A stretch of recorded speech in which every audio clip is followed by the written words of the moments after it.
Olá, pessoal!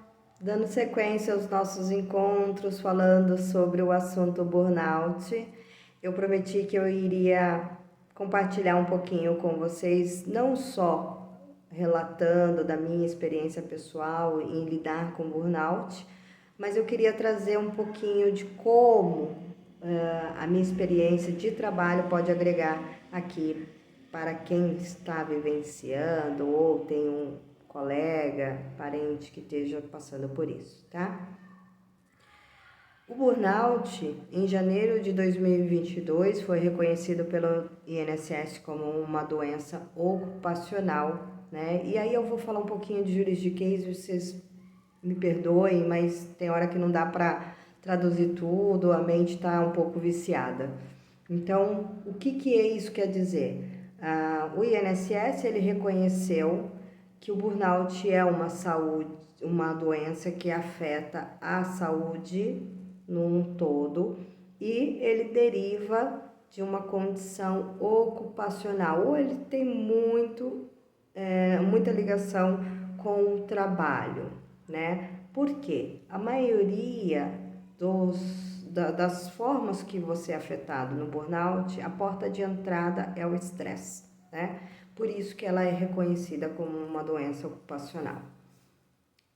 Desmembrando um pouquinho esse processo, né? O estresse, ele pode vir de um trabalho que você está lidando com uma chefia, que né, ainda não está muito bem alinhada nesse novo mundo que nós vivemos no corporativo, em que o ser humano faz toda uma diferença.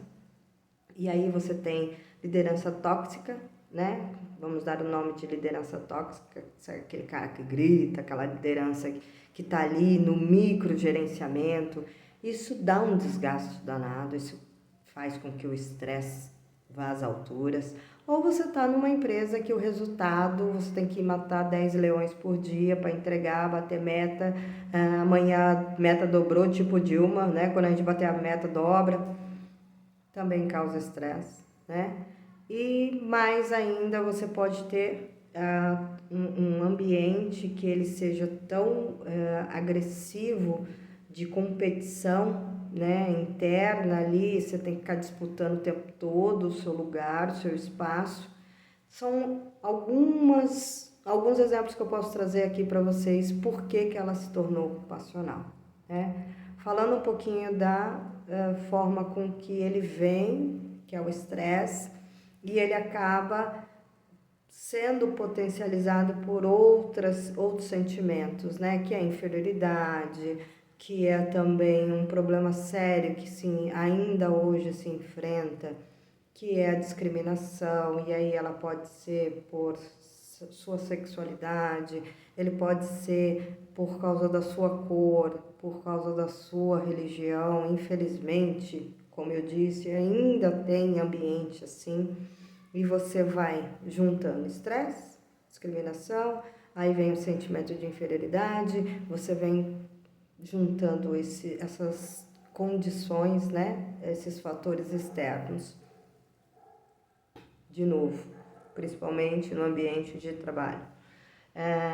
E aí, por ser uma doença ocupacional, você tem a possibilidade, então, com a ajuda de especialistas, que pode ser o seu psicólogo e até mais, pode ser o seu psiquiatra, estar aí precisando de um afastamento. Às vezes é necessário você sair desse ambiente para você começar a entender todo esse processo que o burnout trouxe, né? Reconhecer que você está doente, tem N situações, né? Como eu relatei para vocês, o meu foi uma ausência, né? Eu sentia alguns apagões, eu sentia uma dificuldade muito grande de fazer conexões do que eu estava pensando e a verbalizar isso.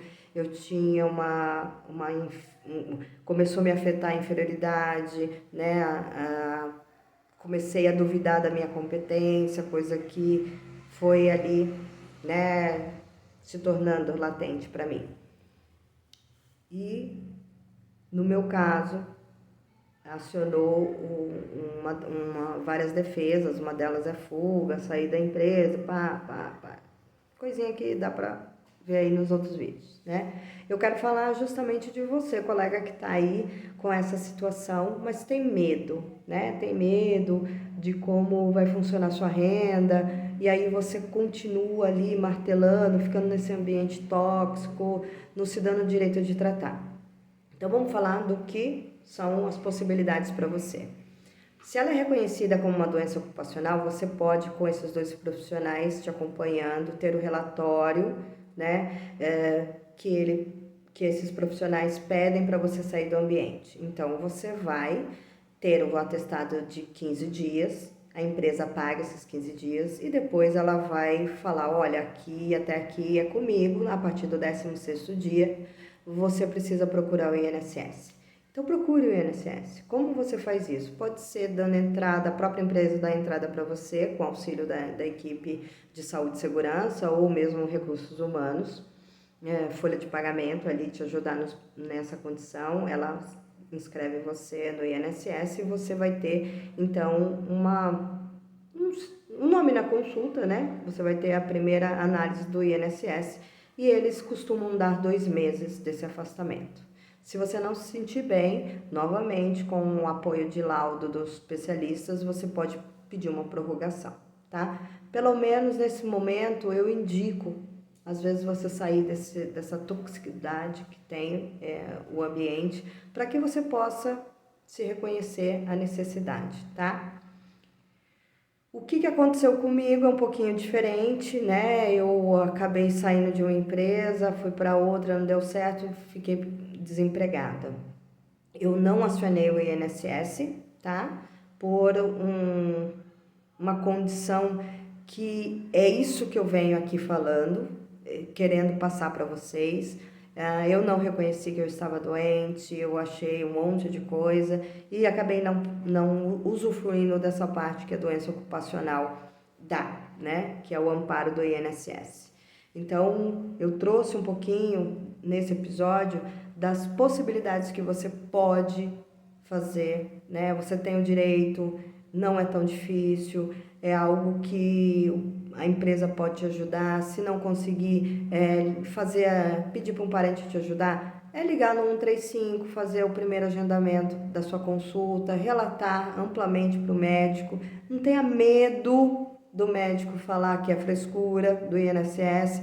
Entenda que do outro lado, o INSS ele reconheceu a doença ocupacional, mas dentro do quadro de médico, ele não tem especialista e psiquiatra para poder dizer. Então, se você estiver passando com um psicólogo, peça para o psicólogo te encaminhar para o psiquiatra para que você possa ter esse respaldo, esse laudo, e assim você ter o seu tempo para poder estar trabalhando em si mesmo, né? Se dê esse direito, se dê essa oportunidade, faça um bom tratamento. Por que eu indico tudo isso? A empresa, ela não pode te desligar enquanto você está em tratamento médico ou enquanto você está passando pelo INSS. Então, se você tem essa oportunidade de estar numa empresa que te dá assistência médica, utilize isso, porque a ANS ela dá uma cobertura de quantidade de acesso a psicólogos e também psiquiatras dentro do rol ali de obrigatoriedade da assistência médica, tá? Então, utilize isso, utilize de uma forma ampla para você. Faça uso desse momento que você está um pouco mais frágil, chame esses profissionais, tá? Entenda assim, você como especialista na sua área, no seu ramo de trabalho, você muitas vezes foi chamado para dar assessoria, então assim, chame esses profissionais, coloque aí do seu lado, faça a utilização disso, compartilhe com ele, com o seu colega, o seu psicólogo, exatamente aquilo que está acontecendo com você, né? Pergunte para ele, isso aqui não é burnout, né? Fale com ele como é que é a empresa, o que te afeta, o que pode ter sido gatilhos para você, né? Esteja ali confessando com esse profissional toda essa situação que você está vivenciando, para que ele possa te amparar, né? E aí, se é uma necessidade de você sair desse ambiente que algumas vezes são tóxicos, saia, né? Saia um pouco e vá através do INSS ter esse respaldo, tá? Então, mais uma vez, eu deixo aqui, eu vou deixar meu contato na descrição do vídeo, para que você possa, em algum momento, se precisar, trocar aí umas figurinhas comigo. Tô aqui, tô aberta. Experiência é uma coisa que a gente precisa, às vezes, compartilhar, né, para poder acessar. Como eu disse, eu trabalho na área de RH há muitos anos, principalmente essa parte de folha de pagamento, de afastamento. Eu posso trazer um pouquinho de legislação para você. Temos, já comentei com vocês, 2 colegas aí que podem te ajudar, são profissionais na área de psicologia que podem te ajudar também com isso. E não se deixe escondida, não caia no ostracismo, né? Não, você, mulher, homem, não caia no ostracismo, não. Vamos levantar a bola aí, né? Burnout, ele existe, ok? Mas a gente não precisa ficar com vergonha, né? Todos nós passamos por situações que às vezes a gente precisa de ajuda, tá? Tô aqui para isso, para compartilhar um pouco mais, né? Dentro da descrição do vídeo, eu tô aprendendo ainda a lidar um pouquinho com isso, confesso, mas se eu puder aqui deixar para vocês o telefone do INSS e incorporando informações aqui sobre o burnout, eu vou deixar com todo o prazer, tá? Para o próximo encontro, então, eu deixo aqui sempre aberto para vocês fazerem um comentário do que vocês gostariam que fosse falado, mas para o próximo encontro eu quero voltar a falar com vocês sobre todo esse processo e alguns sintomas que eu vim sentindo dentro do meu burnout e principalmente como eu lidei com isso. Até a próxima, gente. Obrigada mais uma vez pelo encontro com vocês. É muito gratificante. Sempre estou aqui batendo nessa tecla, mas vocês estão me ajudando a voltar a ter alto desempenho, a falar, dialogar. E aí, se vocês puderem me dar esse voto de confiança se inscrevendo no canal ou participando, indicando. Eu estou aí no propósito de empresas que estão no ESG com 14.000, ISO 14.000 e queiram palestras. Estou aí aberta para poder fazer, principalmente olhando para a CIPAT aí, que sempre precisa de colegas para falar um pouquinho, trocar experiência. Estou aqui, tá? Beijo, até a próxima. Tchau, gente!